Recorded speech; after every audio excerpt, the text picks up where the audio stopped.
This presentation is made possible by these amazing individuals and organizations. Whether it was through Patreon, Super Chats, Super Stickers, or by watching, liking, and commenting, I really appreciate each and every one of you.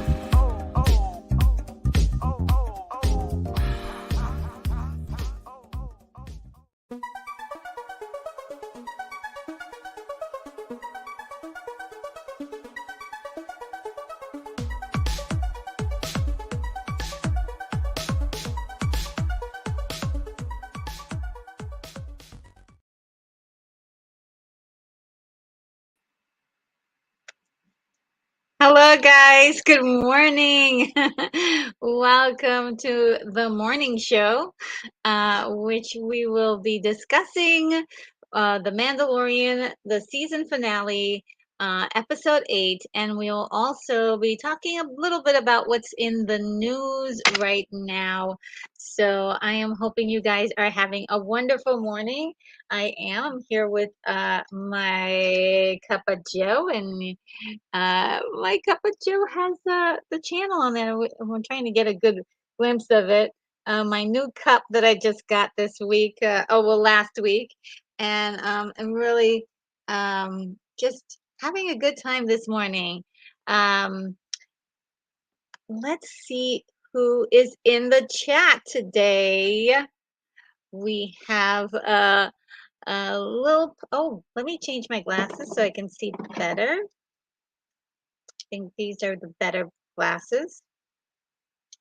I have different glasses for different things. And these help me to see close up.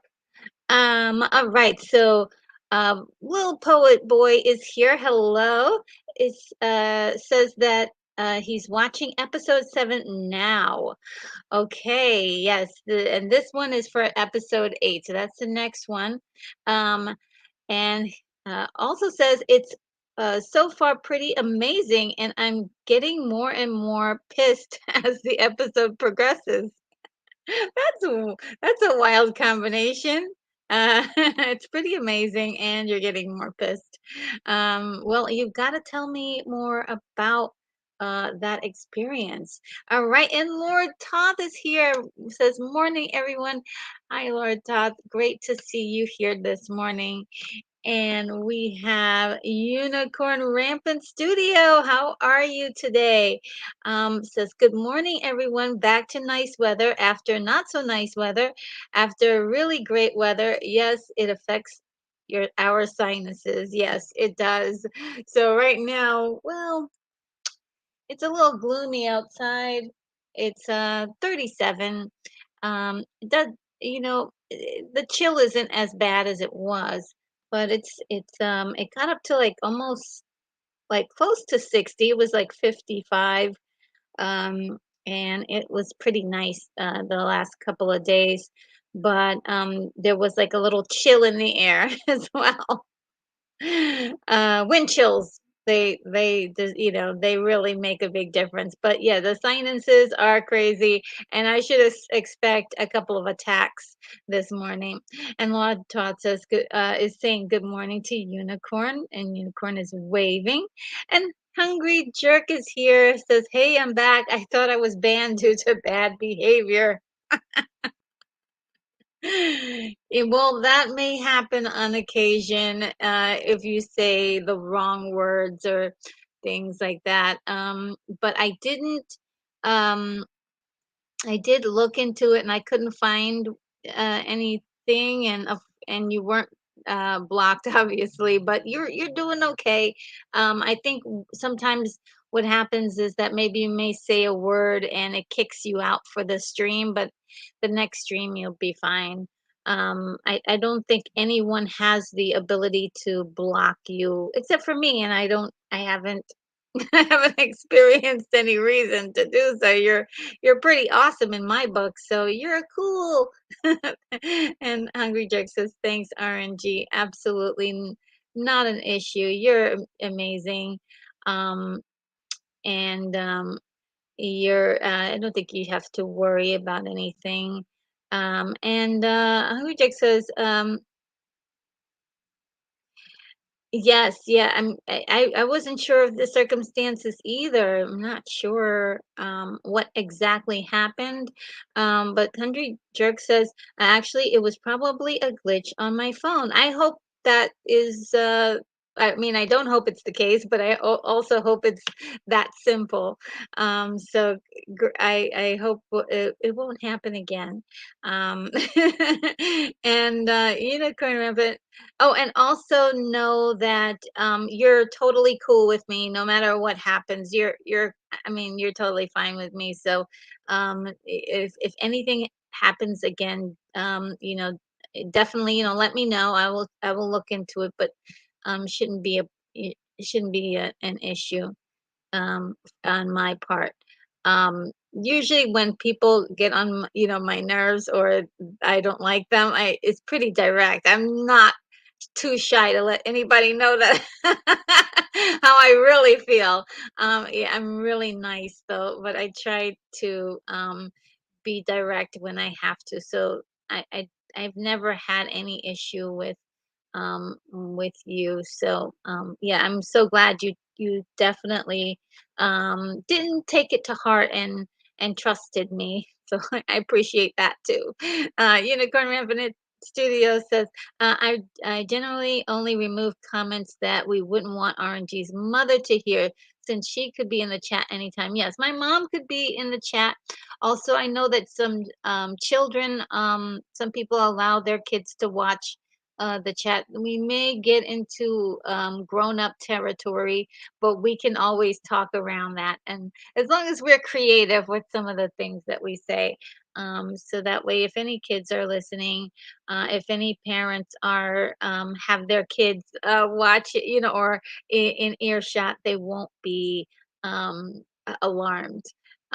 So yes, okay. So guys, what an episode! Episode 8, I think, is one of my favorite episodes. Um, I think the episode 7 was my favorite. Um, but as usual, I have pages and pages of questions. I believe in total, I have, even after the series is over, was the finale. I have 25 questions still left on the board about the story. And this is concerning. And it is very, as far as the episode is concerned, for me, I absolutely love the pacing. There was a lot of action, lots of action. So it's almost as if they stored up all of the action for this particular episode. And it is definitely one of the very, it was very Star Warsy, if you will. I just felt like the impression of Star Wars was in this episode. And I think all of that stuff I love. The visuals, the technical aspects of how these guys are giving us these visuals are pretty incredible. I mean, the stuff that they're doing on this show is pretty incredible. To say the least, it's definitely exciting. But there is a problem with the story itself. Um, and one of my biggest issues with uh, this series uh, just happens to be like they um, why aren't we getting the story completed? It feels like it's not completed. It feels like things are not being completed. And it's like we're getting half the story. It's almost like someone is telling the story but leaving out all the detail. It's almost like hearing the story being told by someone who heard the story from someone else, and they're just giving you the breakdown of the story, but they're not giving you the detail about the characters and what led to certain moments in the story. So the last episode, episode 7, it was called Spies. And that's an interesting title because you get the idea there are many spies working within the storyline.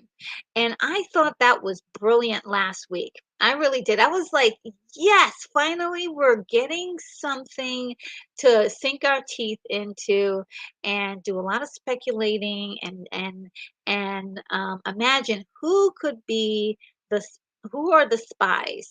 Now we knew one spy up front was going to be Alaya Kane. And she was easy to reveal herself. We knew that up front, but we were wondering, who was there, a second spy or maybe multiple spies that were in the mix. And after seeing this episode, we were totally left on a wild goose chase because there are there are no more spies. So that's where I'm completely baffled. I'm like, wait a minute, why did you name the episode Spies if you weren't going to reveal spies in the episode, and also there were no more spies? So that's kind of a weird one. That was kind of a weird situation, and that really hurt yet last week's episode for me in my mind. It actually has gone down quite a bit in relevance because of that particular thing. Um, but in relation, episode 8 does feel like the closure of the Din Djarin and Grogu story. It really feels like the end, and I'm not sure what that means. I'm not sure if there is going to be a season 4.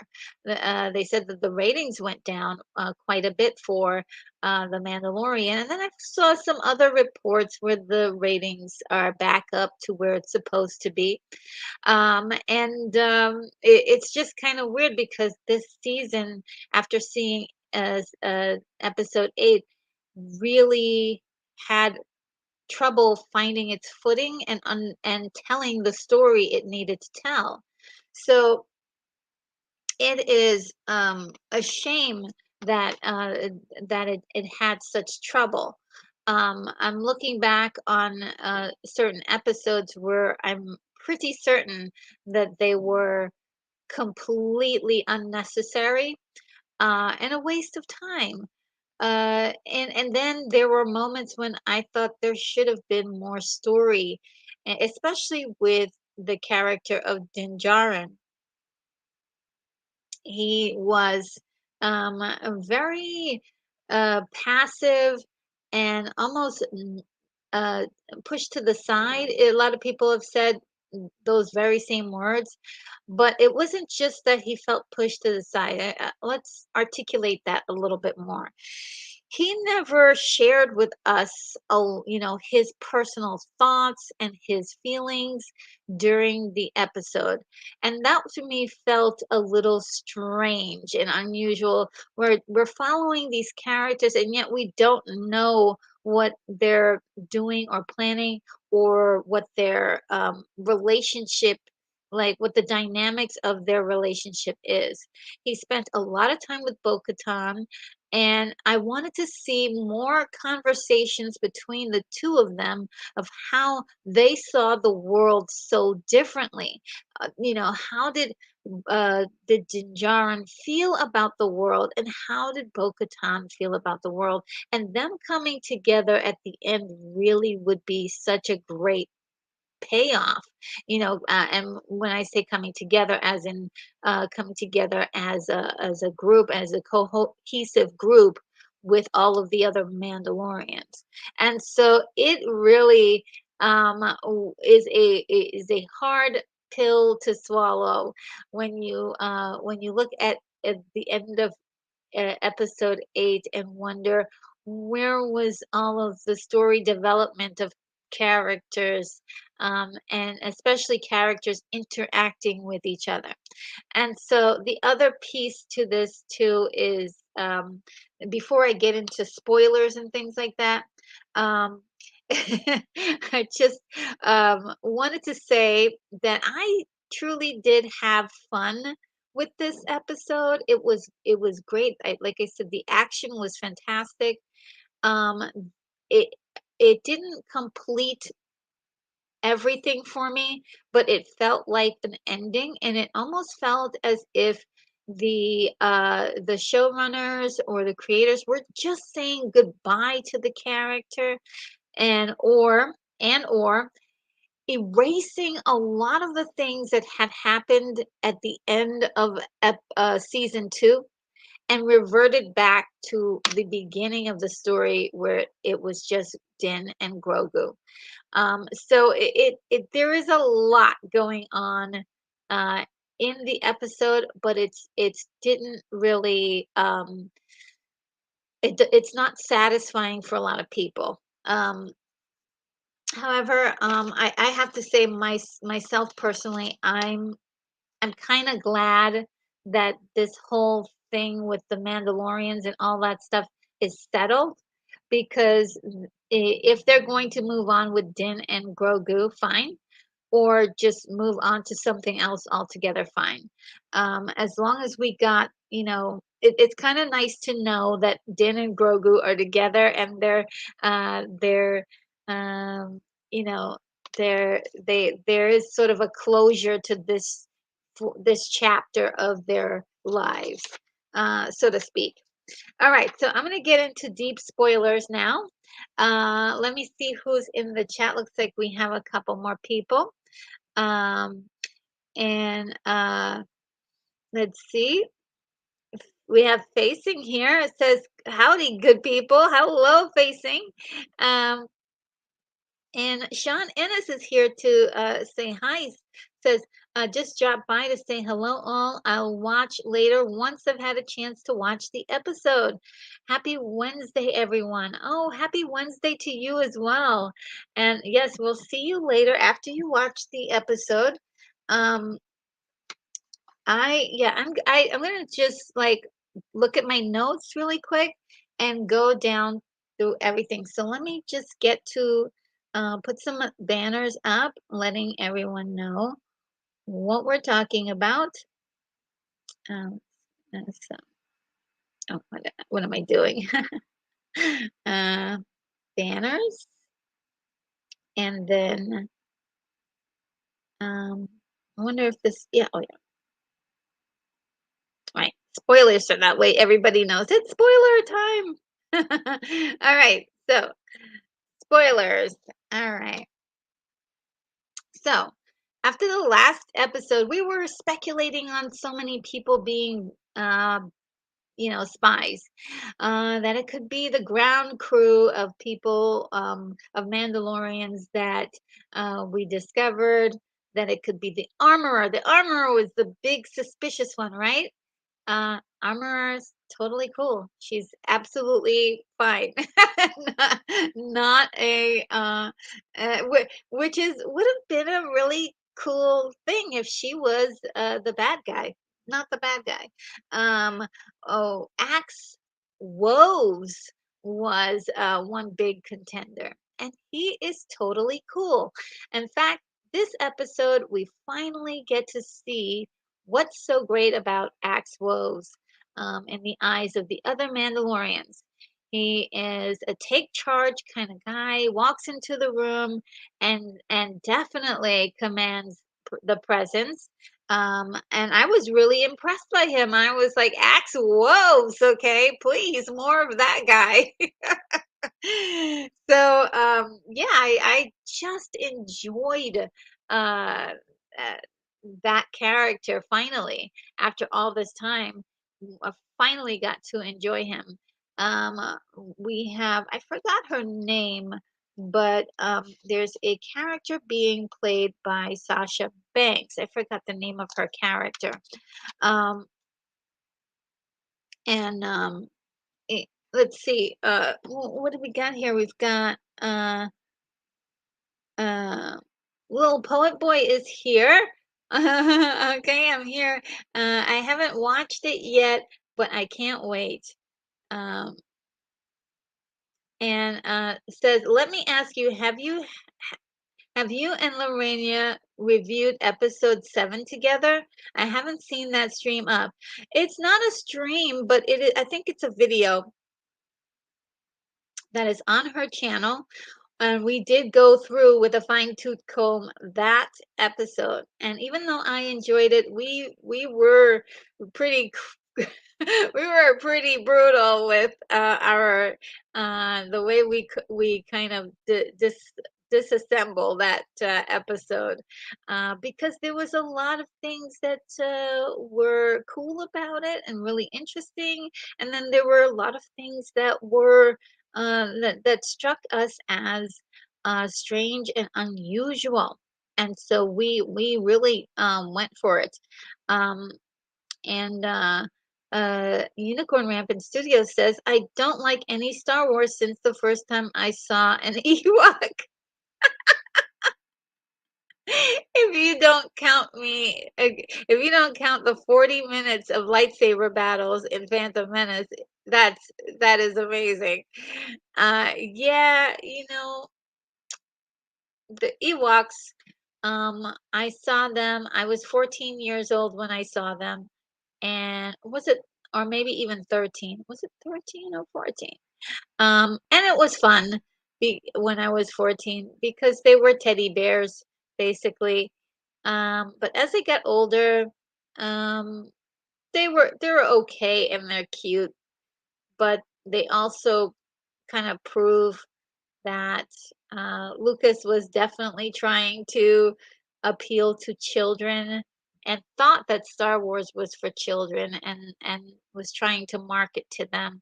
It's a very interesting concept to think of Star Wars being for kids, but that's why we got Ewoks, and I I didn't have a problem with Ewoks as much as I have a problem with Luke kissing his sister, or finding out in that exact movie that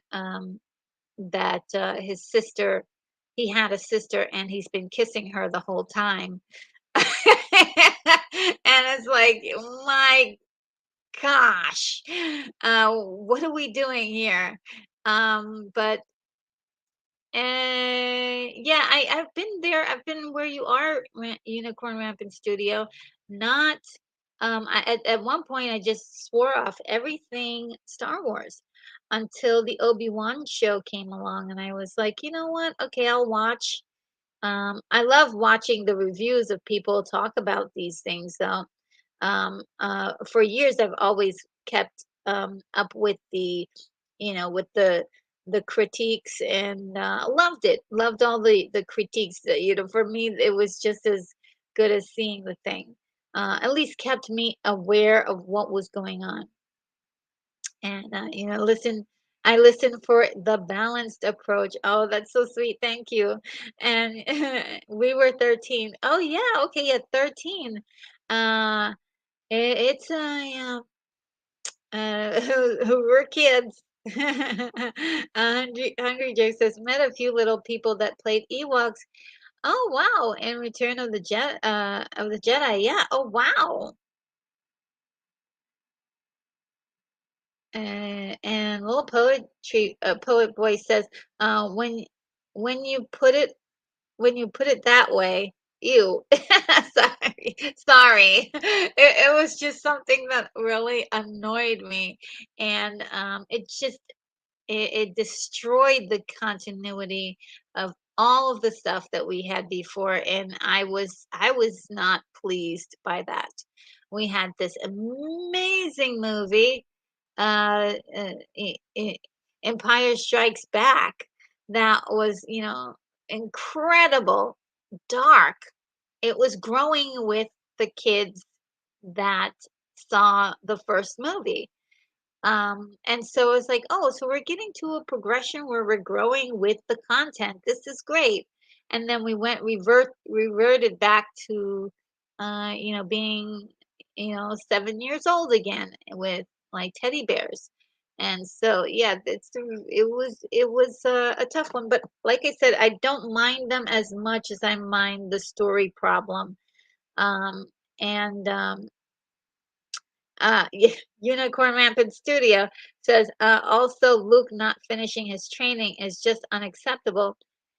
Yes, and to this day, he is considered one of the most powerful Jedi, even though he got like how much training did he get from Yoda?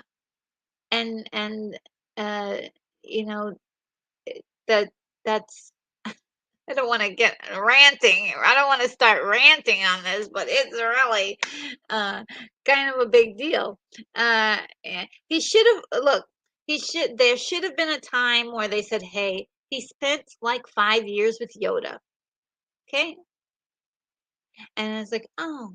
spent 5 years with Yoda. I don't believe that you're a Jedi now. Um, that's just me.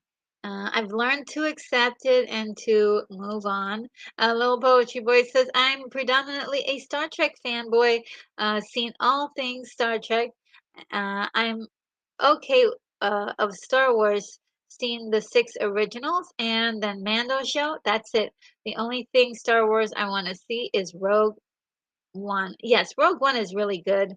Um, and if you, I don't know if you want to see this, but Rogue War One has a spin-off, which is Andor. And actually, Andor is would be considered the prequel because it follows a one character by the name of Andor that that shows up in Rogue One. So it was it's actually Andor, the first season was really good. I'm not sure if the second season will be as good. But they said that that's going to be the final season, which is promising. I like when there's an ending because, then they're not going to really, I won't say that they won't waste your time, but a lot of these series which is very frustrating, happens to have a lot of filler. And fillers, and that's you know, don't play with my time like this by giving me filler material. That's not storytelling. Uh, to fulfill a certain amount of episodes.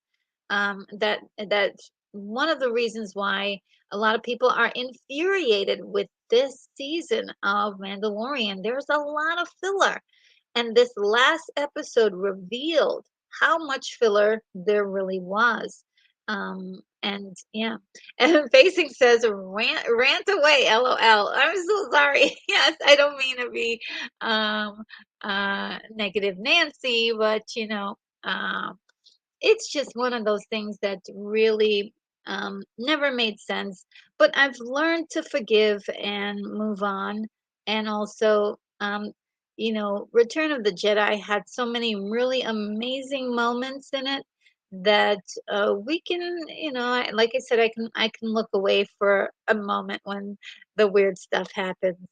Um, and okay, and Hungry said Jerk says, I'll give Luke a C plus on Jedi training. Yes. Yeah, I mean, this is a guy who's going to be training other Jedi. Like, training young kids to be Jedi. Like, are you sure you're qualified? You only trained for like a few days with Yoda. Or maybe was it like a month or so that how long did he spend with Yoda? Um, he didn't spend very much time, and he started training later than what other Jedi would have been training. So I don't know how he becomes like the most powerful Jedi, but I think Luke as an archetype was very um, was a good archetype, for a hero, and I do appreciate that. I do appreciate that. Woodrow is here. Hello, Woodrow. Despite being Mythisa approved, lack of surprises or reveals this finale has a tad was a tad disappointing. It was, and I have to say this, I did brace myself for disappointment, so I'm not as much disappointed as a lot of other people, but I understand that emotion. Uh it does when you compare like season 2 ending versus this ending, we're talking about like there is probably no way they could have ever matched season two's ending. But they kept saying in the news and everything, oh, the ending is going to be amazing. You're going to love it. It's going to be sad. It's going to be great. It's going to all these things they kept throwing out in the marketing with the showrunners and actors. And I felt none of those things. I was like, where's the stuff that you guys said was going to be in this closing? And what I felt was that they're tired of this storyline, big time. They could barely finish writing the entire series, um, and they're just done with it. Let's close the chapters. What I felt at the end of this, like they were closing the book on it. And literally at the end, there is a sort of a Looney Tunes kind of like circle where they close up the entire screen, and it's almost like I was waiting for a Daffy Duck to come out or someone that's all, folks. I was waiting for that. And so it's really kind of like uh it was cute, and I was like, okay, well, this is all that they had. I felt like the best ending, right? The best ending that they could have had for this was the scene where Grogu is looking into the waters, and then they pan down where the mythosaur is, and the mythosaw's eyes open, and that would have been a perfect ending because it's like, oh wow, what does that mean? It makes you excited. The way it's ended, it just feels like an ending. It feels like, all right, we're done with this part of the story. I think, I mean, if it's not true that these guys are not fed up, they're sure acting like they're fed up with the story. Little Poet Boy says, I have no interest in Andor. Okay.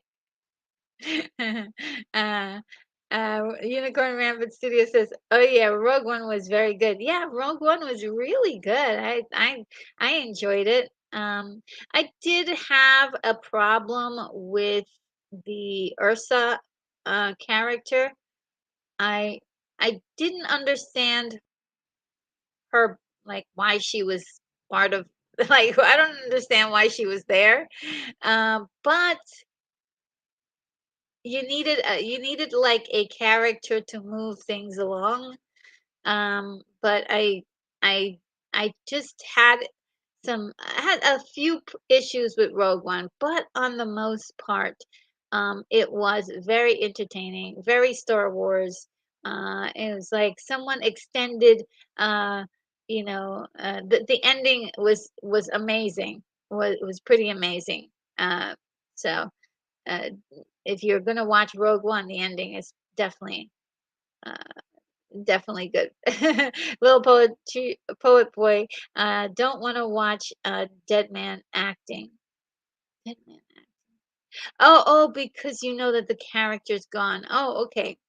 Um, it's still good though. Andor, oof, so good. I mean, Andor really tells more of the story of the um pre New Hope, kind of how the world was set up and what led to these events.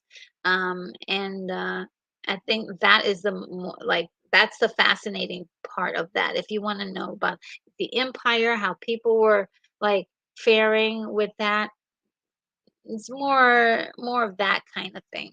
Unicorn Rampant Studio says, but it's outside my feelings. What is he? Uh, but it's outside your feelings. uh, Jack says, "Oh, Jack is here. Hello from Texas. Star Wars is a good example of taking an IP and just writing every possible, wringing every possible penny out of it. Like you said, they have no story. It's about action and special effects. Yeah, it is very much. And from there, you can glean a few moments of excitement, a few moments of story, a few moments that may excite you. But I have now taken a different approach upon Star Wars, where I am just not as invested as I used to be. I definitely feel more um, uh, like I'm not expecting greatness. I'm not expecting greatness anymore. I'm not expecting something to blow my mind with being amazing. I'm only expecting, to get a taste of Star Wars. And maybe along the way, there may be some surprises. That's pretty much all I can, and every single ounce of creativity is being poured into Star Wars as a sci-fi genre, is for the sci-fi genre in total. So it's like if you want to see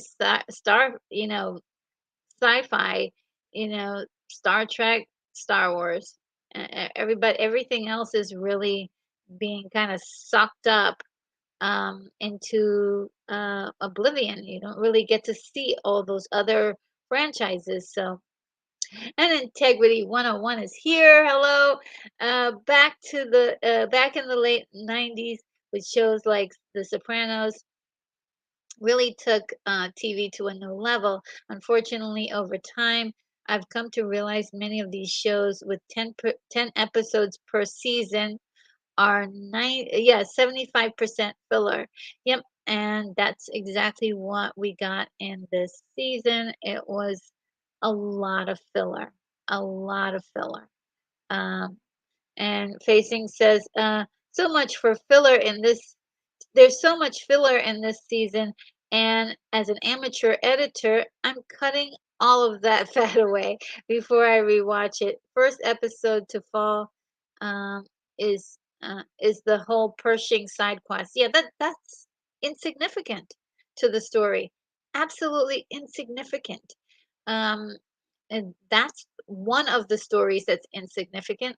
The whole let's go get the pterodactyl uh like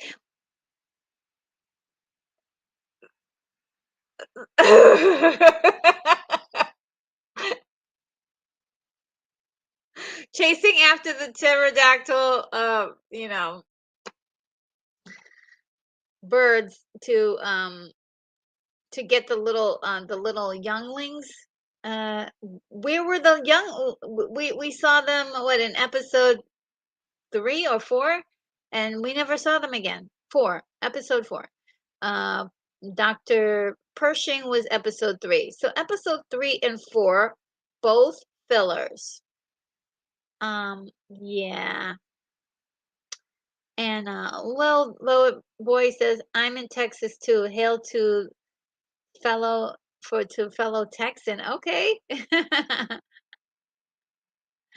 And Integrity says, I edited my own comment poorly. My bad. Oh, don't worry. That is okay. I understood it, I think. Let's see.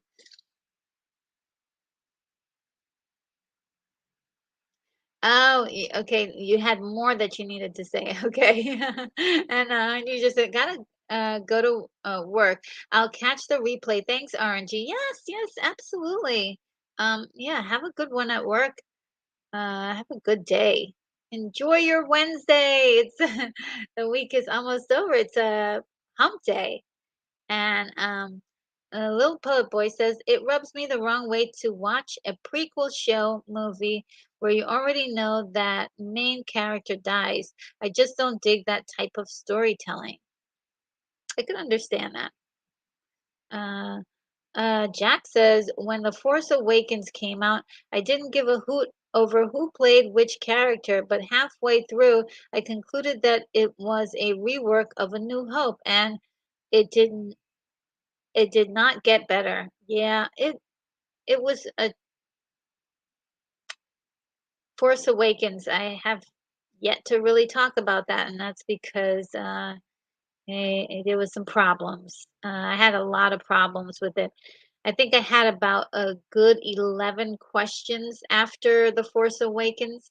Um, and I was like, okay, if these questions are answered, this will be a brilliant movie, and they were never answered. So Little Poet Boy says, seems to be a scene or two in every episode this season that's nothing but filler. These are some of the dumbest writers. Oh my God. Well, this is what I think, to be fair. I think the writers wrote a story, and I'm not sure how many writers are working on this. They may have written a story, but because it is under the umbrella of Disney, there are many levels to uh, to get through. So there may be somebody who says, "Okay, well, why don't we add this? Why don't we take this out? Oh, I have a good idea. Why don't we do a whole episode like this?" And so, if you notice as you watch this story, the tone changes, right? One of the biggest things you will notice is how Dinjarin often doesn't seem like himself, and how he's written differently in different episodes. Like these last two episodes, actually, the last three episodes, Dinjarin has been written much like how he was in the first episode, I'm sorry, the first season and the second season. And a lot of the other one is just they just did not know the characters, so they didn't write anything for him. They didn't have a firm grasp on him. There are too many cooks in the kitchen with different voices that I can hear the different voices when I'm watching the show. So that is a huge, huge, huge problem. Now, let me go down my little list here because I have a couple of things let me just also say again that I had fun with this. I did enjoy myself while watching this. It was fun for me. Um, and oh, look, Facing look says something very cute here. Facing says, even with the critique, I cried when baby protected his dad and his great aunt from the inferno, melted my cold soul. Well, yes, me too. I did I had a few moments where I was like, "Oh, that's so sweet." Grogu really came to, did something for me in this episode. There was that one moment I was like, "They're gonna kill my little baby." And the Praetorian guards went chased after him, and I was like, "Oh no, they're gonna kill him!" I was scared. I was scared. I won't lie. Now that's the other thing about this episode. There are moments when characters are in trouble, and it seems like they're going to go. Like I was like, "Oh, this is where they're gonna kill this character. This is where they're gonna get him," and I was like, "Oh." eh, But they didn't. And that's fine. They don't have to kill up all the characters, but it does take away from the sacrifice of characters when everybody just makes it out fine. So it would have been stronger if one of the characters did, like, die. But this is Disney, and so characters don't die. Now, we do see a death in the story. We see uh, we see Paz Vizsla die in the seventh episode. And I think that's permanent. I think that was a statement from Favreau himself. And I think there's a reason why he's written himself out of his own show. It's not an accident. And even if he says it's not, I think I think it is. Symbolically, that's what it feels like. Um, and the other thing, who dies? Moff Gideon, but Moff Gideon, I think it's very, very plain to see that that is not Moff Gideon, at least the Moff Gideon we know. This person, everybody's been noticing missing his classic mustache from the second season. Um, and so he was missing a mustache, which doesn't, you can shave it off. But also there was some possible robotic enhancements that was done to him. Uh, and it was very interesting because he was like, when he's moving, it's like, shoo, shoo, shoo. You can hear the, shoo, shoo. You can hear the mechanical aspect. And all of a sudden he's super strong and can beat everybody up. It was very plain to see that that was not the real Moff Gideon. He's somewhere out there. Um, and I think that they left it like that because they did that on purpose. Because whether they plan on bringing him back or not is another thing. But it was very obvious that they left it um, in in in sort of like a, hey, this is probably not the real Moff Gideon. Let's see what you guys have to say. Integrity says, seems to me shows these days feel like the writers had two or three, sorry, 3 or 4 stories to tell, but they needed to stretch it out to 10 to 12 episodes. So they just go crazy with filler material.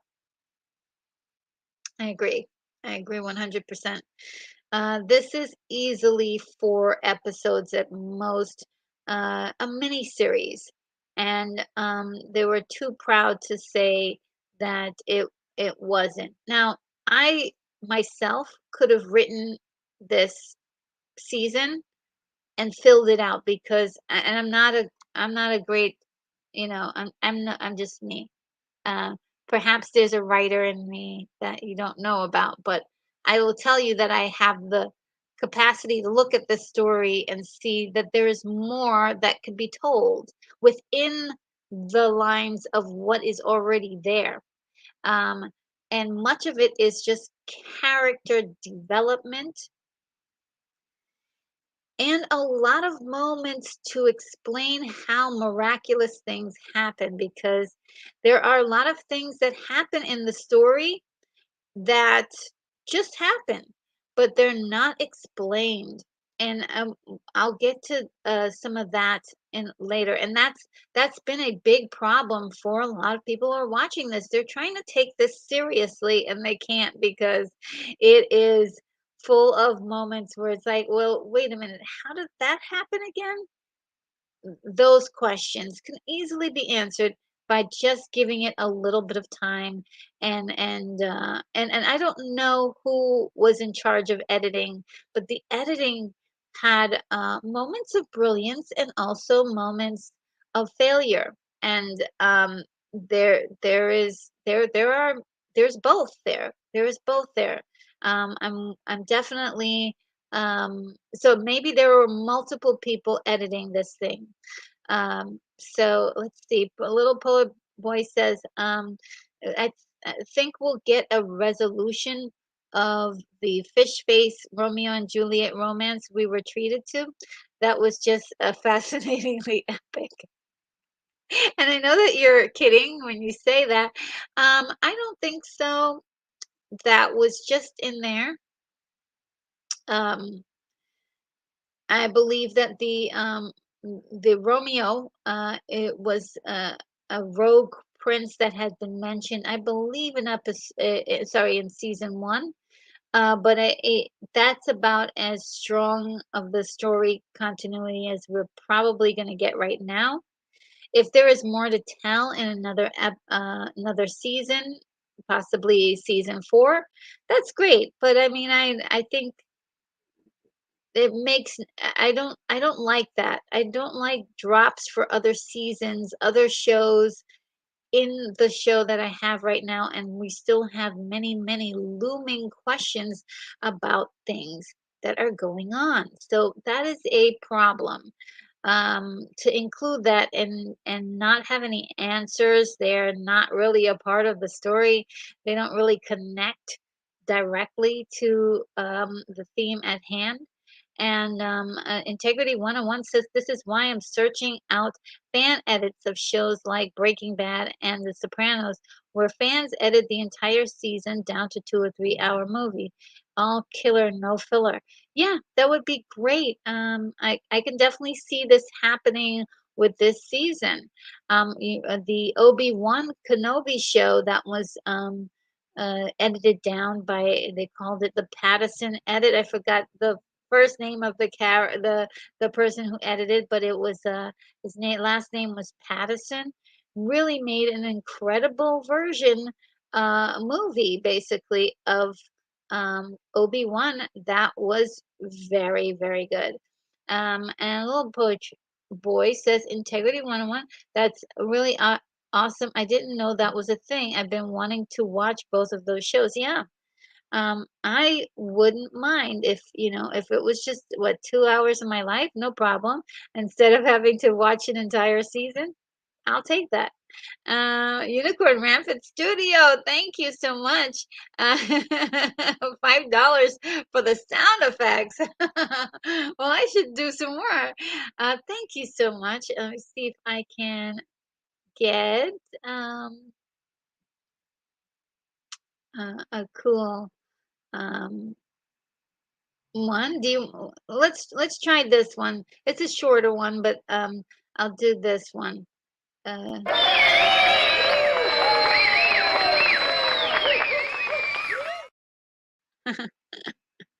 I just love that one. Um, and let's see. Thank you so much. I appreciate it so much. I'll have to bone up on my sound effects. And Integrity says fan edits are great in my opinion. Check out the fan edit .org. Some are terrible, but in some cases, the fans greatly enhance the product. Ooh, and Jack says, have you ever seen the first cut of Star Wars that was put together from the dailies? It's proof that the film was saved by in the editing room. Editors won an Academy Award for it. I haven't seen it, but yeah, I've heard people say that that it was saved in editing, and but it wasn't just the editing. I would have to say there was. Uh, like that John Williams music was so amazing. Without the music, it doesn't quite work. So I would say editing and music, sound effects, and definitely the hard work that people put into making the the those models look as good as they did. That really helped to sell the story. There's a lot of factors, but I see. I've heard that said so many times, but there are so many other reasons why that movie was good. But it definitely had a good luck on its side. Integrity 101 said, I've come to learn why so many directors say a film really comes to life in the editing room. Yeah, the editing process is where the story really forms up, you know? It really forms up in the editing. And there was some editing in this particular uh, episode that was slightly off. Really, I can see exactly where it could have been tweaked, like I'm seeing it. And it's like, okay, we could have, you're a few seconds off your mark here. And then Jack says integrity, it's unwatchable. I'm sure the dailies are not gonna does dailies of anything is gonna look really messed up. So it needs a lot of factors. There's a lot of factors to making a nice movie. Facing Moth lives for sure. Two possibilities: he survived the fire and becomes a dollar store Darth, or one that he died is a clone and that believes he's the original. That could be, and he could just be somewhere else. Uh, just be somewhere else while his clones are doing all the dirty work for him.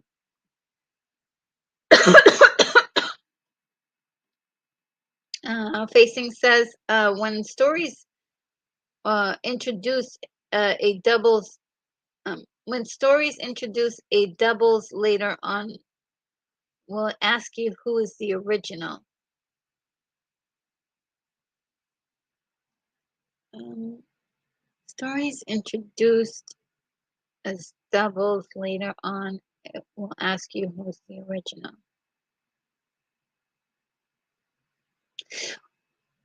I see what you're saying. Yeah, I guess so. This one doesn't. The story doesn't.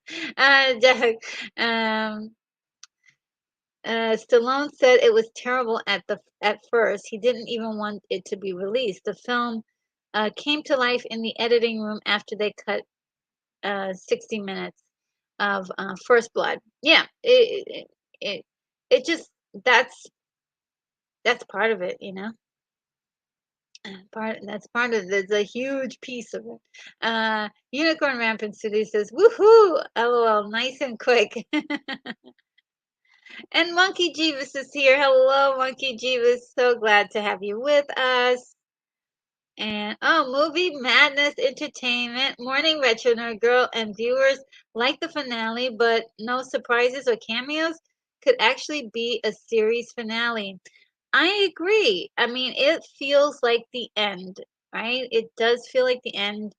Um, I know a lot of people were disappointed. I wasn't disappointed because I didn't have any expectations, and I did like it. I did enjoy it, but there were a lot of problems. There were a lot of problems.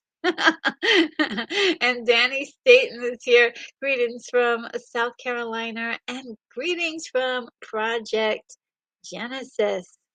Unicorn says, "Oh, welcome, chat joiners. Thank you, Unicorn, for welcoming everyone." And Monkey Jeebus says, "William unbanned anyone. Uh, William unbanned everyone integrity." Oh, okay. And Jack says, "RNG, I forgot the music was crucial for Star Wars.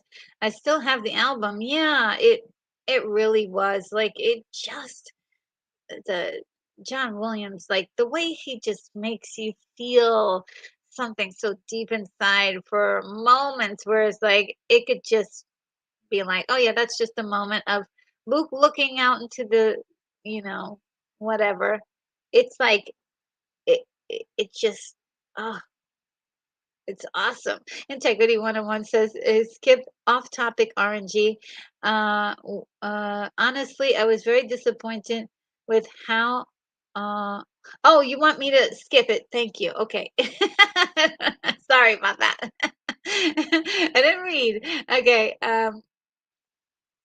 And um, and Monkey Jeebus says it was a nice ending. Mando can come back later, but his story is over. Yes, that's how I feel. I feel like his story is over. It's done, and I'm actually kind of liking that that it's over because this they can't keep drawing out this whole thing over and over.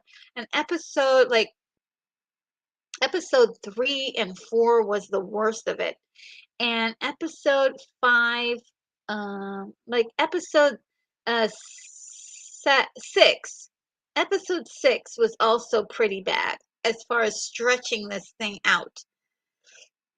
We didn't need it. We didn't need it at all. We didn't. Now, okay, so guys, I have 25 questions that I was left with after watching this episode. That makes no sense. You just finished watching the episode. It might be the end of it. Why do you still have questions? Because this is the part of the story that should have been told to fill in. Okay, so let's go. Now, there's a part of the story where the TIE fighters are being sent to destroy the main ship that's up in the skies with overhead Mandalore, and uh, they're they're fighting and they're blowing up that ship, but or destroying that ship, and then the TIE fighters disappear. Where do those TIE fighters go? We didn't see them. We didn't see them get blown up. We didn't see, right? We didn't see any of the action that was supposed to fill in the fact that these TIE fighters were destroyed. We're only assuming that they were destroyed, right? Just assuming that they are. But where did they go? They were there and then they weren't. So that stuff needs to be filled in. The episode was only 38 minutes. So we had a lot of time to fill that in. Why wasn't it filled in?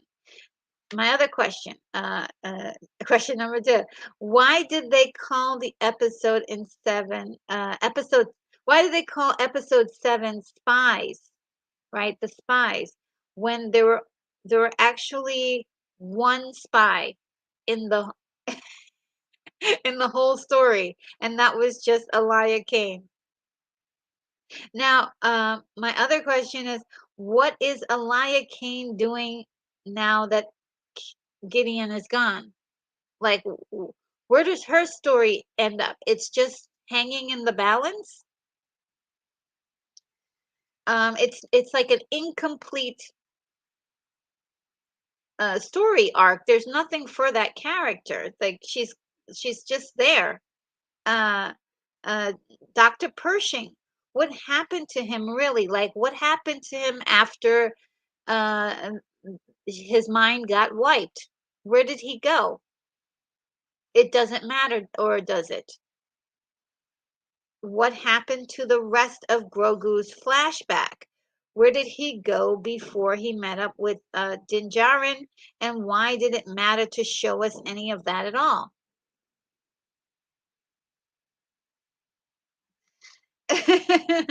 Why? Okay, here's the good one. This is the one that really gets me. So, if we remember that in episode, I believe it was episode 4, when the Mandalorians were flying out to chase after this pterodactyl, um, they ran out of rocket fuel. And in this episode, they are doing all sorts of stuff. They're flying into space. They're flying all over the place. No rocket fuel problems at all. What happened? What's the difference? Why is there a difference in the rocket fuel capabilities? Like, is like is that just the convenience for the writers, or is it a real thing? Is it a real thing? Was Moff Gideon a clone? Or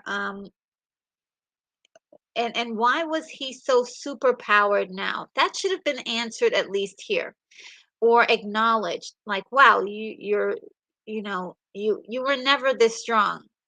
And he, kind of reveal like, hey, I got some upgrades. Something for the audience. Was it, some sort of cybernetics, or was it the fact that he was a clone? And well, we don't know, right? We don't know. Uh, if he's a clone, and I think he is a clone, but we don't know. And we're still like kind of confused. That should have been included in the story before we could say, okay, now we can speculate what might happen in the future. We need that information. Another question, more, there's a lot. We still don't know. We still don't know Grogu's origins. Is he a clone or what? We don't know. Why wasn't there? Okay, so why wasn't there a scene where Bo-Katan says goodbye to Din and Grogu? They've been spending the entire season together, and there should have been a scene, an emotional scene of them parting ways. I think that would have added to some of the emotional um, inclusion, some of the emotional feelings that was missing here. We needed something besides, Grogu being so cute and adorable. It could have been a moment that could have gotten a tear out of people, at least. Now, before I go any further with more questions that I have, I'm going to ask, check out what you guys been saying because I see the chat has been active. Let's see. Monkey Jiva says the TIE fighters were attacking the cruisers and that's why it crashed. Yes, no. I totally get that. But then it just totally, then they disappeared completely. Um, they disappeared from the battle. So where did they go? Where they just disappeared. Movie Madness Entertainment says, "I hope Clone Moff is still alive." You think he made it? I don't think anybody could have made it out of that fire, but you think he's still alive?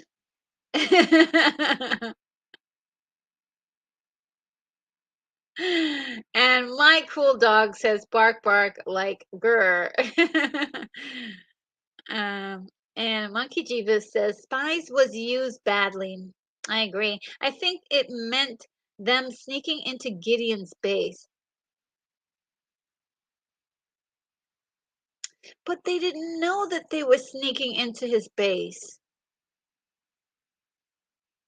That would have been actually kind of cool, like knowing that Gideon's base was there and then having this sort of, operation to get in there. That would have been really cool. Um, yeah, I still don't understand the title of spies. Like, there was only one spy. And Monkey Jesus says, I was tired when watching, but I had to finish it. Oh, it was still good though. It was really good. It was entertaining. Monkey Jeebus says his suit was cybernetic. Oh, so you think that the suit itself was really what was giving him that extra strength? Okay, I'll buy that. I'll buy it. Movie Madness Entertainment said it would be a shame to waste a clone character with force abilities. Yeah, I mean, I don't understand how that would work. A clone with force abilities. Yeah, I don't get it. But I like the ambition, right? That's ambition. Like I trying to take something as interesting as clones and then trying to also give them all of these interesting characteristics, including force abilities. I mean, can you transfer force abilities like that? And yeah, I mean, if it's something to do with the blood, maybe you can, maybe you can. Monkey Jeebus says, I see them ban people, then deny it when it clearly says who bans who. Who is banning somebody? Is somebody banning somebody?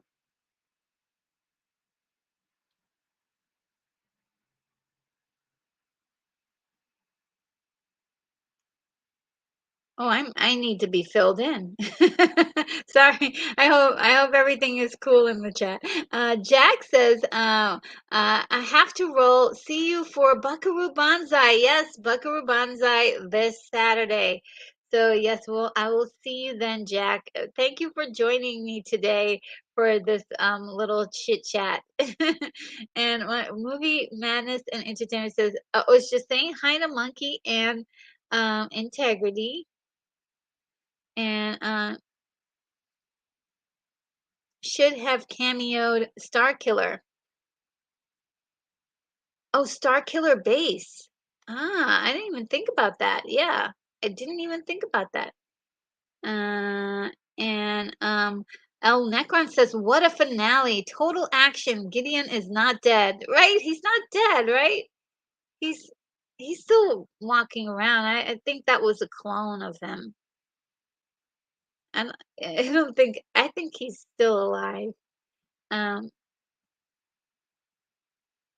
And Integrity says, okay, he wants me to skip that. um, I was talking to Integrity. It's, oh, okay, some other channel. Okay. Um, okay, for me, this one is for me finally. Integrity 101 says, was talking to me. No one is, okay, great, great, great, great, great, great, great, great, great, great. Thank you. Thank you. All right, so well, then I'll keep going with my questions that I have, and see if um, there's a lot of questions. So okay,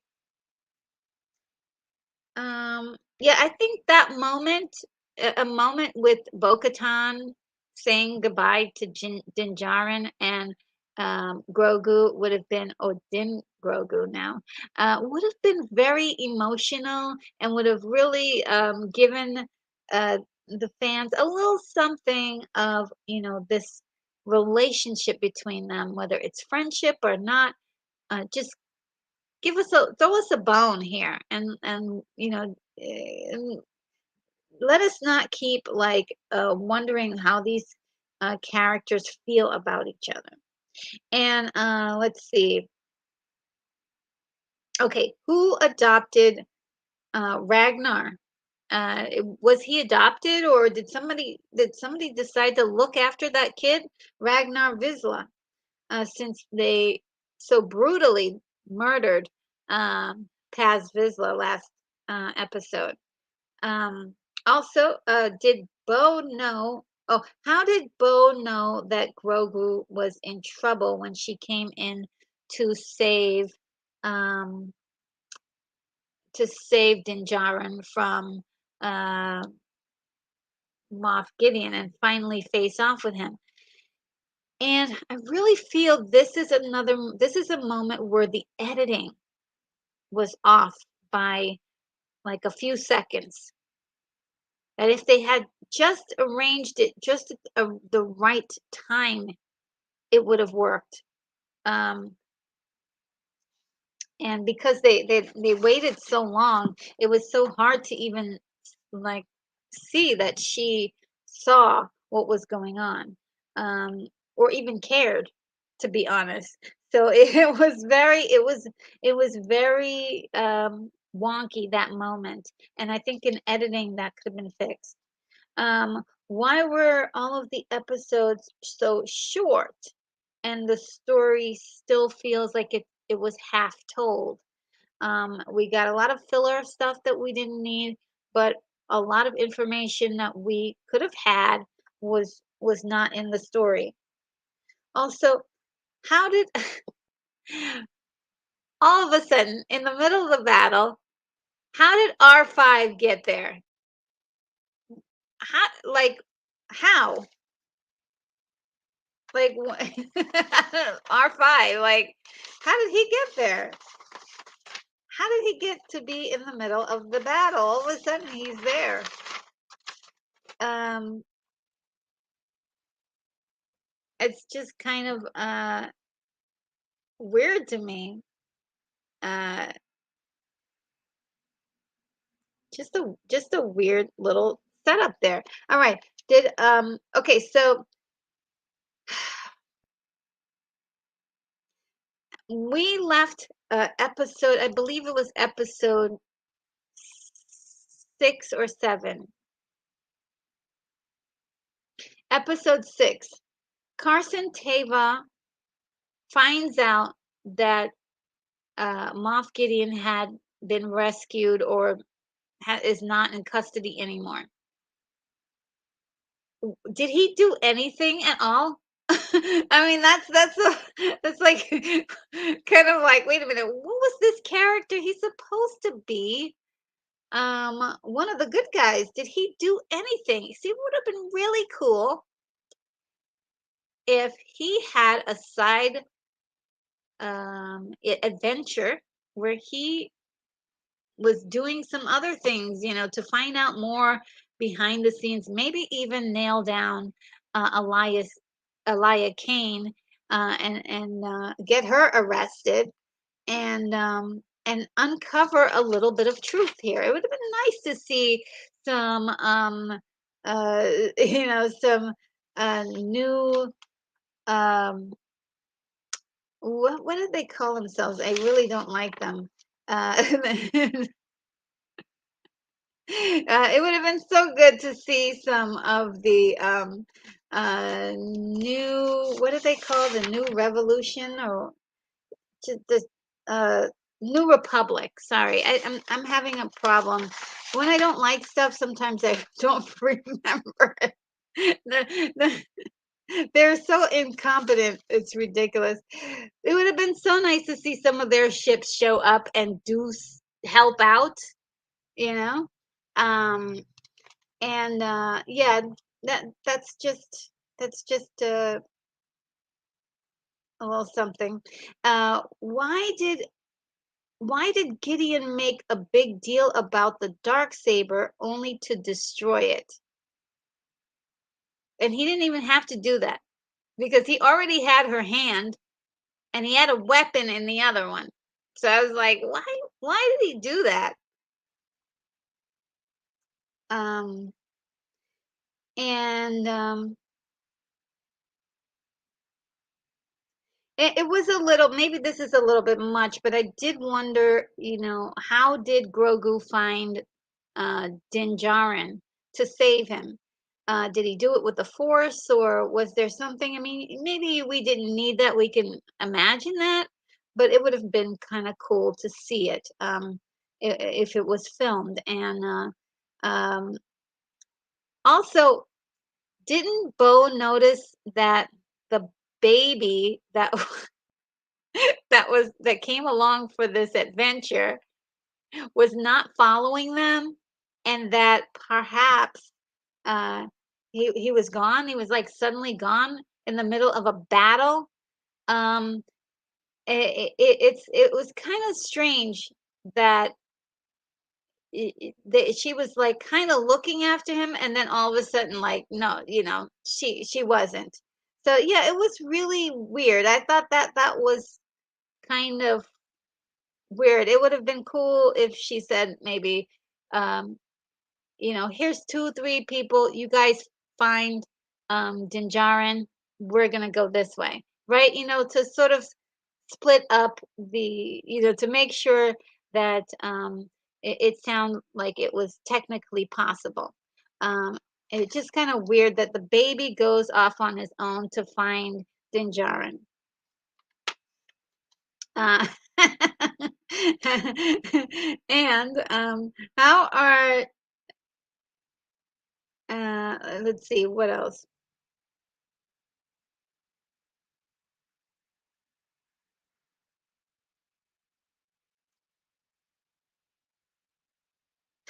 Another thing is, why did they take 2 years to make this series? Like, w- why did it take 2 years? And it seems like it's all the episodes are so short. They're hardly there's hardly enough material. It just feels like it's pretty short. I don't know. Um, and anything else I can think of? So yes, this episode was called The Return, and that was kind of like a weird. title. I guess you could interpret it in so many ways. And I felt like last episode should have been called The Return because it was essentially the return of Moff Gideon, you know? And I thought that would have been more appropriate, but they've been off all season on naming the episodes, obviously. When it's sort of like a glaring issue when you're looking at it and you're like, wait a minute, you're trying to figure out part of the fun of um of titles is like you get to figure out what's going on in the series by looking at those titles. um they sort of sum up everything. And I don't know, I think that the dark saber itself there's a possibility that it can be repaired. I don't think that's the you know, they could end the dark saber because, you know, the storyline for the dark saber because it caused a lot of trouble for the Mandalorians in general. But to be very honest with you, they could, if they wanted to, bring it back. So,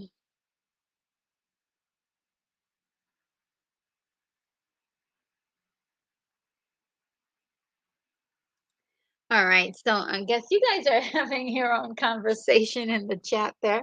So I think, yeah, I think that's been sort of my questions that I have that are left over um, for the episodes. And it was really, like I said, even though I have a lot of questions, I did have fun with it. It was exciting. It had the action that we needed, but it just felt a little short on story. Um, I did love when they destroyed all of the Gideon clones, and Gideon sort of shows up and he is pissed. He was so pissed. I mean, I loved it, and I was like, "Uh-oh, you guys are in trouble now." And poor little Grogu is like hiding again. It's like, but yeah, I thought Grogu was gonna bite the dust this time because when those three Praetorian guards were like running after him, I was like, "Oh no!" And he all he could do was flip around that room. He couldn't really do much because there's three of them and they're fast. But you know, once Din showed up, that really helped to even the playing field a little bit. Um, but I really wished that they had, you know, the episode before it had Paz Vizsla fighting those three Praetorian guards, and he went out so quickly. It would have been nice if he had done some damage to them or had been a little bit more formidable of a foe for them. I mean, he was so good at you know, taking out all those other dark troopers. It would have been like gratifying to know, like, hey, he you know, not only, you know, was he was a good fighter and he did his very best. And look, I think it would have been probably even more exciting if that happened in this episode, or maybe the two episodes had been one long episode. That is so important to have the flow going. And so basically, the beginning of this episode really takes off where the last episode ends. And to like it just could have been you know, sandwiched together. And it would have been one heck of an ending for the season. um and yeah, there's a lot going on in this that I really liked. um but one thing I have to say about um this episode for sure is that everything that happened here really undid uh the big finale of season 2 with Din getting the dark saber, and uh, Luke coming to get Grogu. Those two were total, that's all of that was totally undone in this episode. And so we're kind of getting a refresh. It's almost like somebody hit the refresh button at the end of this episode, and we're kind of back to basics. Din and Grogu as a like a little couple of adventurers, traveling, and now having a cute little place of their own. It was very, very satisfying in that aspect to know that Din and Grogu were still together and were, you know, uh, dad and son. And the adoption. Oh, wow. Now, the adoption really hit me hard because I was really, really happy that and they made it official, even though we kind of got the idea that Din was Grogu's dad anyway. It became official, and it was sort of like we have two souls that were intertwined together, fatefully met, and now they have become inseparable. I just love that so much. That was really the best part for me.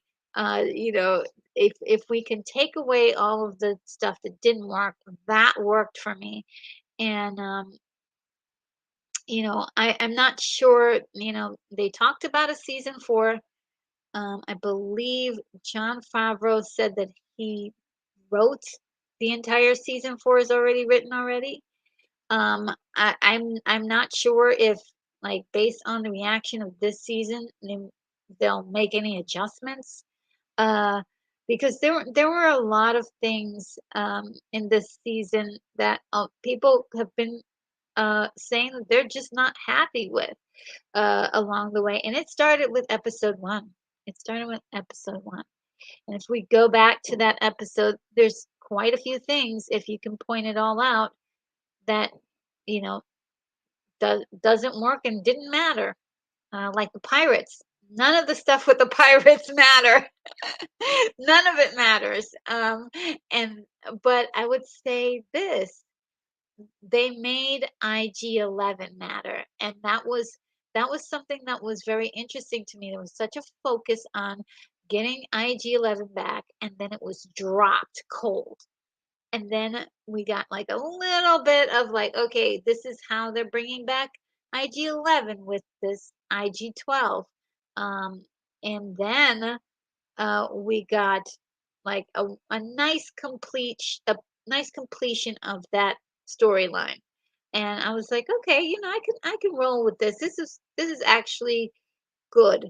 Um, so there are traces of good writing in here, and that's the part that's baffling me. So something must be going on where different people are writing different things and kind of putting them all together in a weird order that doesn't seem to make sense to the viewers. The other thing I wanted to say is that there is a part of episode 8 that is really feels like a live action version of the Clone Wars, where we have these Mandalorians in rockets, and they're just fighting each other in this huge like clash, and it almost looks like it's animated, but live action animation, and I enjoyed that. I enjoyed that a lot. To be very, frank with you, I know a lot of people may not enjoy that, but I did. It was visually pleasing to me. And let's see.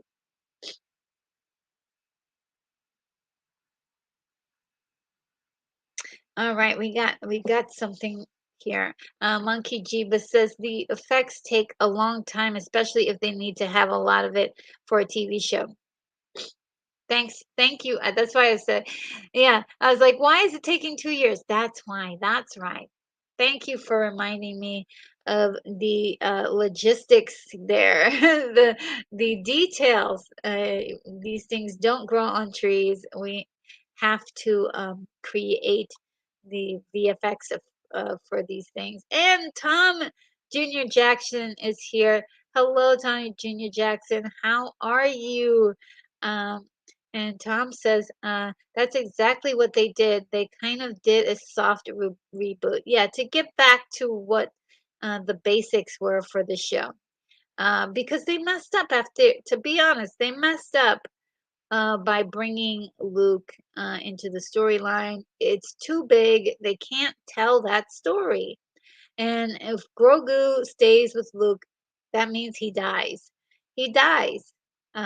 So and Monkey Jeebus says, I hope Grogu rebuilds the dark saber. You never know. They have the parts, right? All you need is that kyber crystal inside. And Tom Junior Jackson says the dark saber can be fixed. The armorer can do that.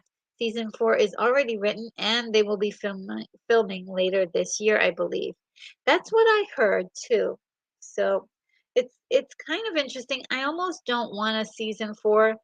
It's like, okay, you guys put things back where they belong. All right, that's cool. Just leave it right there. Just leave it right there. I just um if they do season 4, I hope they will allow um uh John Favreau to really like do his thing and stop interfering because it just feels like there's interference there. That some of the moments just did not feel like his writing. And Tom Junior Jackson says, I actually liked this season because they didn't know where I didn't know where it was going to go, and what I liked about it was that it was a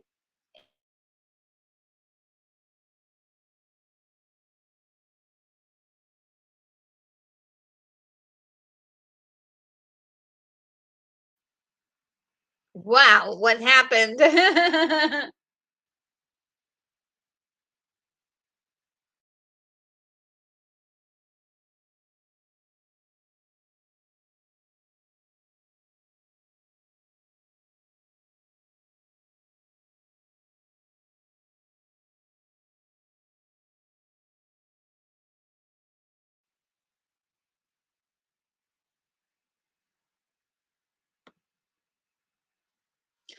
Can you guys hear me?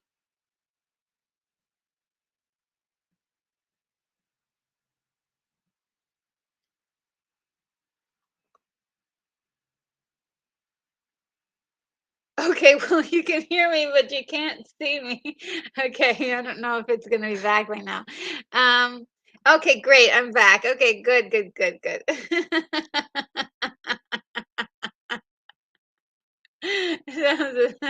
Oh, I broke your rest. I'm still alive. Let's see. Retro nerd girl, you get a like. Mandalorian gets no likes. Ah, thank you, Bonzo Kilborn.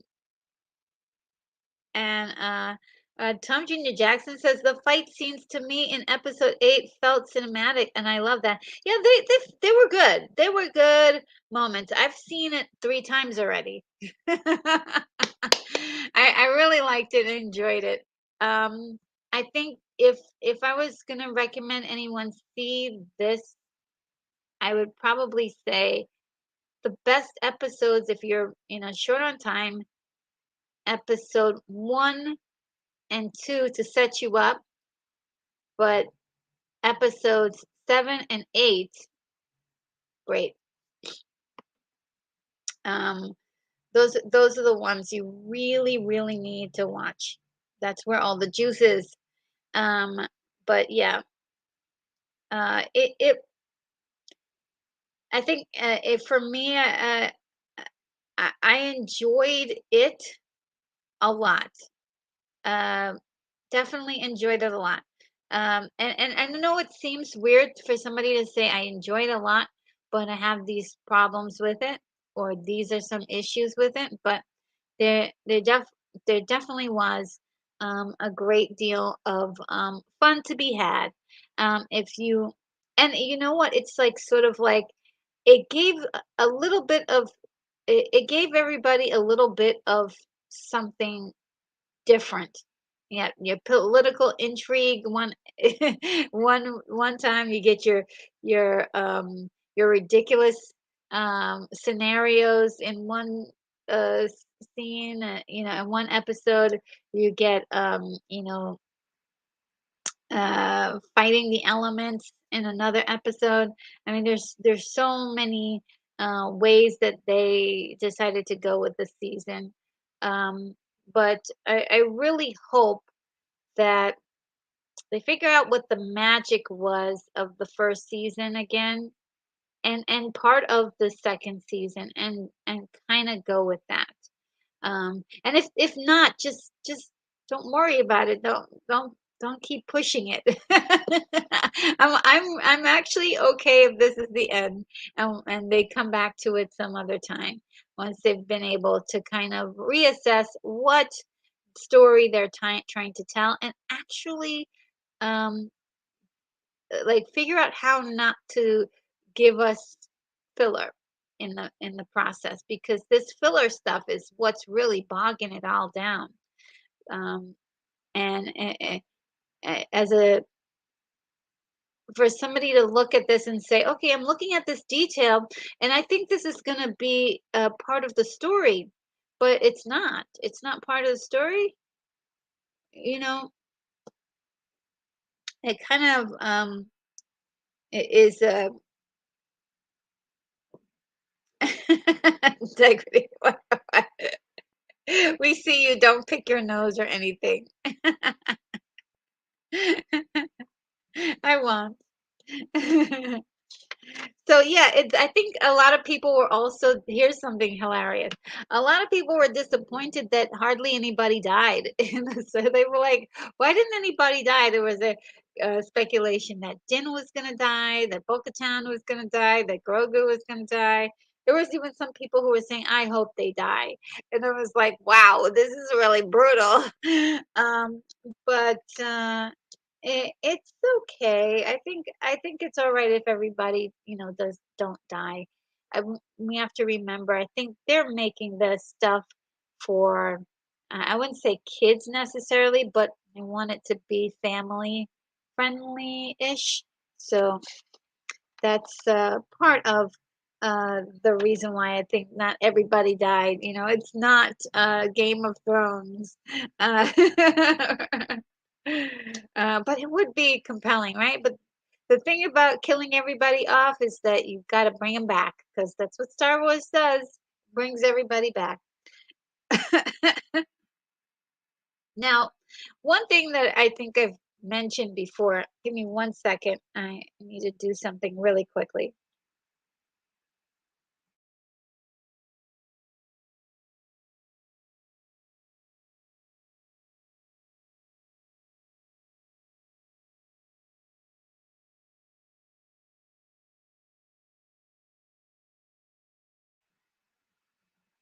All right.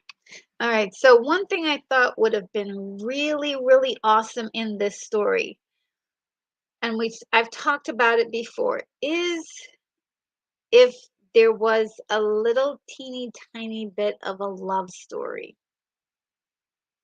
And this is in a way, it's like, do you really need a love story? A friendship that matters, maybe.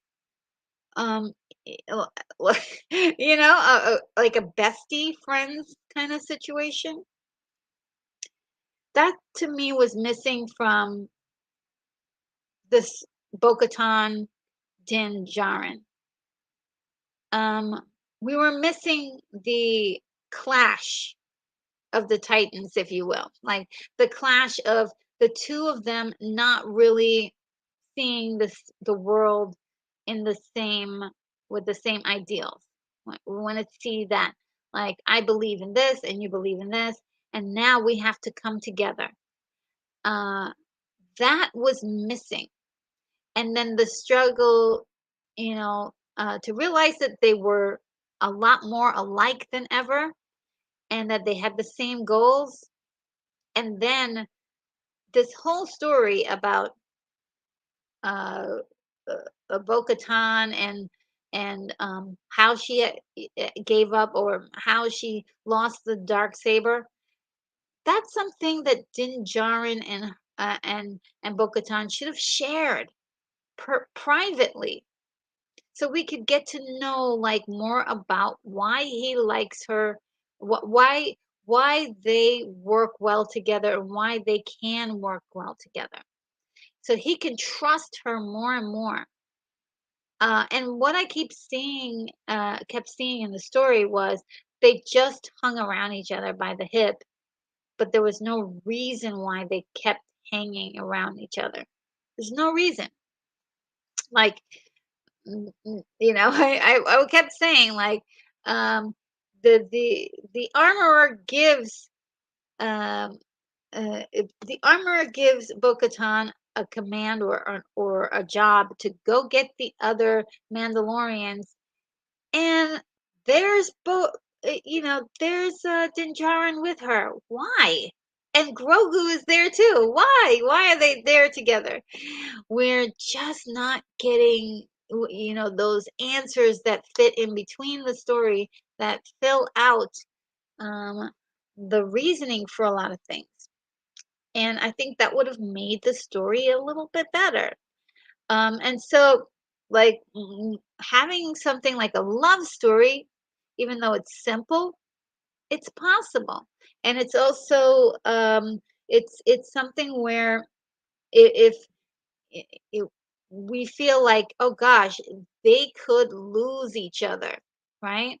Then, Din Djarin having to leave Mandalore, right? As the armorer asks her to do, there's now a moment where they have to say, you know, we love each other, but we can't be with each other. Isn't that just pulls on the heartstrings there just a little? There's a more tension in all of that. But yeah. Let's see what you guys have to say. I see something funny in the chat already. RNG, I haven't have RNG, I haven't had much fun on nerdy channels lately. I appreciate the fun and lighthearted atmosphere here. Oh, that is so cool. That alone makes this channel an asset that would be cherished by this community. Oh, thank you so much, Integrity 101. I'm so glad that you're here to enjoy that with me. Oh my gosh. Yeah, I have so much fun on these streams. I never thought I ever would. And With that being said, you have a fun stream and a nice day. Zack Snyder's Justice League 2 is inevitable. Oh, that's so sweet. Thank you so much. You as well. You enjoy the rest of your day. And Lucky Juice says, it is the way. That's the reason. Yes. And Monkey Jeeves says, the love was for common Mandalorians. They are all family. Yeah. Yeah, I just felt it would be nice to see some of that love, you know what I mean? It's kind of, I guess, another thing with those helmets on, it's very difficult to see how people are feeling. We're not privy to facial expressions and things that give us cues and body language. I mean, we get some body language, right? But we don't get like um, facial cues, a crumpled brow, or, a frown, or a smile. We don't get those things when everybody has those helmets on. So it was really kind of nice to get some dialogue, to help us along the way, to give us some cues as to how people are actually feeling in the story. And I felt that that was also another. missing piece for especially dealing with the Mandalorians. I was so happy though at the end when all of the Mandalorians were together and they managed to do the job. They took back their planet and now they're about to start building again. There was the forge has been relit. There is plant life on indigenous to the planet that was still alive, and the mythosaur is still hanging out. It's really great. And I thought it was really interesting that Grogu is looking out into the water and then the mythosaur's eyes open. And that puts a brand new spin on the second episode. The mythosaur was probably responding to Grogu being there. And I was like, wow, this this must be something. Grogu must be sensing that creature. 'Cause remember, he can do that. Like he senses the Purgles in I believe it was the first or second episode. The Purgles, where like they didn't have anything to do with the story. I didn't mind them there either because it's part of the scenery of going through hyperspace, but I thought they were going to at least be talked about or discussed or something. Drop us some more cues, but yeah, I guess that's for another. That's just to let us know that they're out there. And let's see, where else, where are we now? Um, Monkey Jiva says they're going to they are doing a big event movie, so everyone will to fight return to fight Thrawn. Sorry about my reading there. Yes, that's what I've also heard about. What they're planning on doing is having a big event movie, sort of like an Avengers Endgame, where they're just gonna close up the Mandoverse. And I am curious about it, but I'm also worried about it at the same time. Uh, Super Bro Corey is here. Hello. Dropping by to say hi, RNG. Will be replay crew. Was fun watching it with you all last night. Yes. Oh my God, that was so much fun. And Monkey Jeeves says Grogu will be the one to ride him. I believe so. He's reaching out to him. There's a connection there with the um with the mythosaur, and I like that setup, to be honest. And that was not a bad setup, and I really would have preferred if that was the ending, like of like right there, just to set up that question, like, huh? um, and it would have kept the story nice and tight. Um, and oh, and you do all that other stuff where they're getting all that other stuff that came after, all of that stuff, season 4, the beginning of season 4, to set you up with what's to come. And Super Bowl Corey says, smash that like button and don't forget to subscribe, y'all. Oh, thank you. Thank you for saying that. That is so nice of you to remind everybody to press the like button.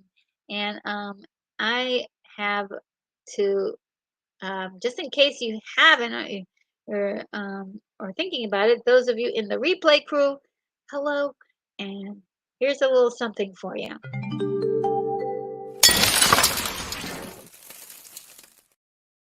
Yes, smash it or just gently tickle it. But as long as you get that, hit that like button, that will help me to level up on YouTube and get my videos out there. And let's see. Uh, yeah, so okay. So that's pretty much done. I think I'm done talking about episode 8. I have a lot more stuff I want to talk about for episode 8, but I'm not going to um, bore you to death with that, but I did enjoy it. There were lots. There's lots to enjoy. Great battle sequences. Um, uh, and it really had that Star Wars battle sequence kind of thing where it shows you this person fighting and that person fighting and Axe Wolves doing his thing and Grogu and Din doing something and so that you have all of these characters doing things at once. I loved that so much, so much. Um, and so that will be the end of me talking about it for now. And after, actually next week, I'm going to do a small summation of the week in total. I might even have it pre-recorded. But I'm going to have a small little something the um, about the season 3. And just before I go, I wanted to do um, one thing, talk about one subject matter that's in the news right now. Um,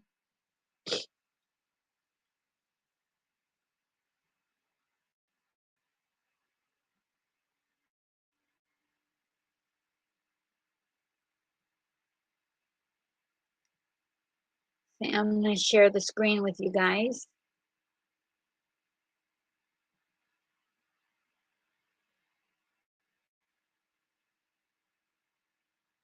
Yes.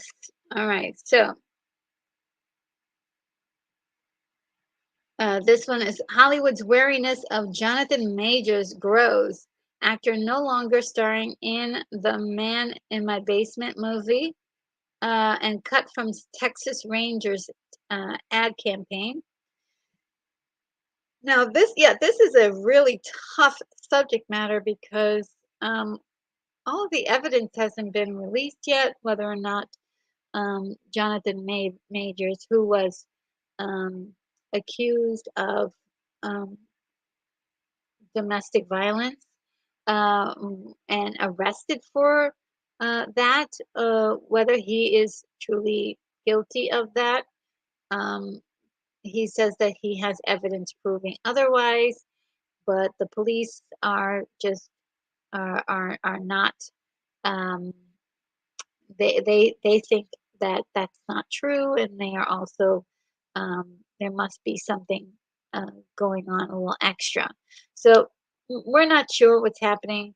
We're not getting any information on that, but um, a lot of things are happening in Hollywood right now, whereas he was dropped from um, his management, um, and he was also. Let's see if I can get the exact information.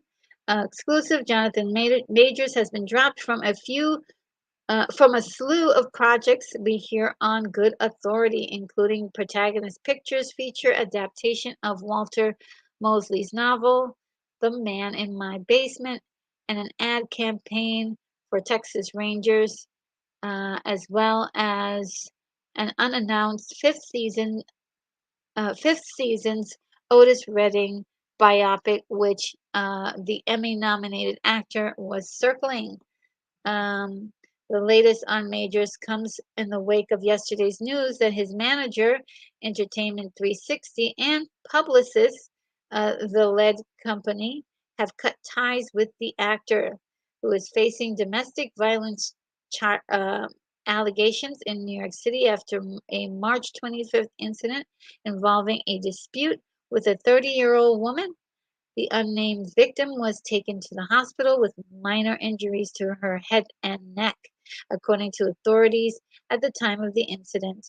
Majors is scheduled to appear in court on May 8th after being charged by the New York City DA's office. Okay, so that is pretty wild, don't you think? I mean, um, is there something to this, do you think? Or, I mean, there is nothing really we can do except but to wait until. we hear more about this, until we hear about the evidence, to hear about what um, what is actually going to be done as a result, uh, and to hear both sides of the story. As so, it's really a tough place to be for Jonathan, but it's very interesting, because there were a few people in the insiders in the industry who have said or have made comments about his personality, that he was not a nice person. And I don't think that being not being a nice person, I mean, I think we should all strive to be a nice person, but I think not being a nice person doesn't mean that you're guilty of something like this, right? Doesn't mean that you're guilty because you're not friendly with everyone. So I think, again, before everyone starts to put down accusations, to wait until we really find out more information, and then I think an assessment at that point in time can be made. And maybe even that might not be fair, but who knows? Um, it is a tricky situation, and it puts everyone in a bad spot, because now, we knew that Jonathan Majors was going to be in a lot of Disney's movies and franchise properties, playing the character of Kang, and now all of that is up in the air.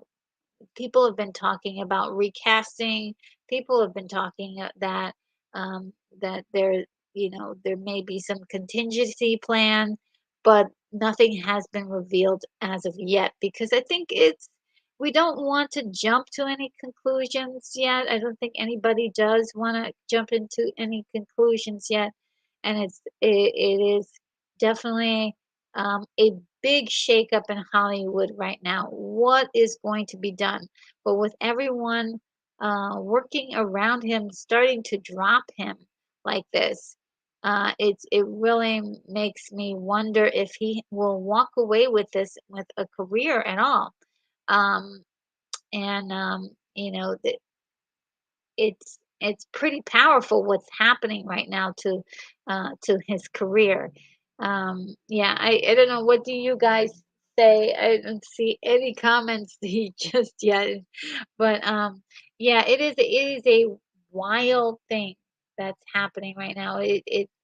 Um, I'm not even sure what the process is for this, but it's something that I thought we should know about and talk about, just even ever so briefly. Um, Now, on lighter news, we'll talk back about the Mandalorian really just quickly. But not too long ago, the Mandalorian producer confirmed that Din Djarin wasn't the only main character, and that was just uh, for season three. Um, and in case a lot of people were upset that Din Djarin wasn't the main character. Now, I think for a lot of people that wasn't a problem. What was a problem was the fact that Din Djarin wasn't featured at all. Like it just almost seemed like they got rid of the character altogether and made him completely sidelined, uh, eh, eh, while he was still visible on screen. So it was very interesting um, to hear that from the producers. To be honest, um, and what was the other thing? Ooh, this is the other thing that I thought was interesting. Uh, listen to this. Uh, Lawmakers want DOJ to investigate Warren merger, claiming that it harmed workers and reduced content choice, site acts Batgirl in letter. Yeah. Um, so this is really really kind of interesting that the Batgirl is still a subject that's going on around Hollywood and and um, uh, and so many circles here that this can be a problem for Warner Brothers if they find that this to actually shelving this project, Batgirl was had some malarkey going on in the activities there. So I thought that was fascinating to see all these kinds of things play out in real life. Like I research a lot of these movies and I see a lot of things looking back on retrospect on them, and it's kind of wild to see a lot of the stuff play out in real life and how it affects the movies we see, how it affects the industry. Um, yeah, this is again very fascinating to me. Let's see what um, it seems very heavy considering the lack of public information. Speaking of the whole situation with Jonathan Majors, yes, I mean they're really not letting us hear much, but more and more activity keeps happening. So it would be nice to know uh, what they knew or why these companies are dropping him so so quickly. They is it just that they don't want the heat, or is it that there is an actual thing that they are um, that they don't want to be involved in, or an actual thing that is incriminating about him? If not, is does he have any rights? If he's completely innocent of this situation, does he have any rights? Does he have any rights? Can he, um, can he fight against this situation, which is very intense. So uh, I'm just concerned because like if he's innocent, this is horrible. This is horrible. But yeah. And then Woodrow is saying it's hard to jump to conclusions after the Rick and Morty guy just got cleared. Yeah, it is very difficult to jump to any conclusions. And even if did jump to any conclusions and discovering that perhaps, this person could be innocent, uh, what legal ramifications can come about knowing that if he is proven innocent, what legal ramifications can he take to these people who are dropping him? Unless they have reason, like a viable reason why they are dropping him, so to speak, but dropping him. And uh, it's really sad to see unless there is something that is pretty obvious that is absolutely unacceptable. And yeah, we're just not privy to that information at this time. Um, so, guys, I am gonna wrap it up today. Thank you so much for being a part of the show. Um, and let me just remove this. Yes. I thank you for indulging me for 2 hours with this, and I am going to close out the show. and play my video here. And you guys, if you would like to leave some last comments about anything we talked about, say goodbye to the friends you have in the chat and the friends we made today. Any messages from me, you can also leave that as well. And I will um, definitely be so excited to uh, to have a stream tomorrow. No, not tomorrow, on Friday. And that will be child cartoons of our childhood. And that will be part two, where I've put together a document that is, believe it or not, over like it's close to 400 entries of awesome cartoons of our childhood. And maybe some extras that maybe you don't know about. And then on Saturday, there will be a watch party for Buckaroo Banzai. And that will be a lot of fun. I think so. It's been many years since I've seen Buckaroo Banzai, so I am looking forward to that. So, without further ado, guys, I am going to wish you and bid you adieu. And I'll see you in the next video. Take care. Bye.